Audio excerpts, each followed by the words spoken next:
উৎসারী educare চ্যানেলের পক্ষ থেকে সমস্ত ছাত্রছাত্রীদের আমার তরফ থেকে আন্তরিক অভিনন্দন এবং ভালোবাসা প্রীতি শুভেচ্ছা জানাই। ক্লাস 7 জিওগ্রাফির ফার্স্ট সাবমেটিভ ইভ্যালুয়েশনের একটি প্রশ্ন নিয়ে আমরা আলোচনা করছি। এইগুলো হচ্ছে প্রশ্ন বিচিত্রা, রায় মার্টিনের প্রশ্ন বিচিত্রা, বারুইপুর হাই স্কুল, সিহাজ আরজি হাই স্কুল এইচএস। 5 নম্বর ক্লাস এটি। সঠিক উত্তরটি নির্বাচন করে লেখো। পৃথিবী থেকে সূর্যের গড় দূরত্ব কত? 15 কোটি কিলোমিটার। পৃথিবীর আবর্তনের গতিবেগ সর্বাধিক বেশি হলো নিরক্ষীয় অঞ্চলে, আর কম লক্ষ্য করা যায়, গতিবেগটা কম হচ্ছে 2 মেরু অঞ্চলে।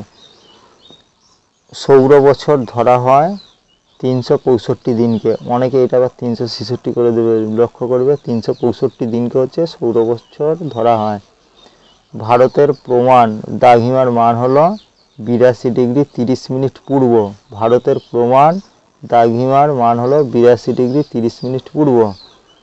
এশিয়ার পিত নদী বলা হয় হুয়াংহো নদীকে। এশিয়ার পিত নদী কাকে বলা হয়? হুয়াংহো নদীকে।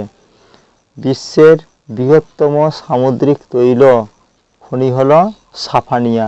সামুদ্রিক তৈল খনির নাম হচ্ছে সাফানিয়া। শুদ্ধ অশুদ্ধ লেখো। 2 বলছে 3 জানুয়ারি সূর্য থেকে পৃথিবীর দূরত্ব সর্বাধিক বেশি হয়, এটা হচ্ছে অশুদ্ধ, এটা কম হবে। আচ্ছা, লেনা নদী বৈকাল পর্বত থেকে উৎপত্তি লাভ করেছে, এটা হচ্ছে শুদ্ধ। হ্যাঁ, লেনা বৈকাল পর্বত থেকে উৎপত্তি লাভ করেছে।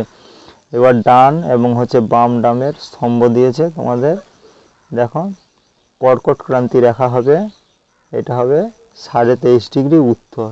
মকর ক্রান্তি রেখা হবে 23.5 ডিগ্রি দক্ষিণ, মানে নিচে। মূল মধ্যরেখার মান হচ্ছে 0 ডিগ্রি, আর উত্তর মেরুবিন্দু হচ্ছে 90 ডিগ্রি উত্তর।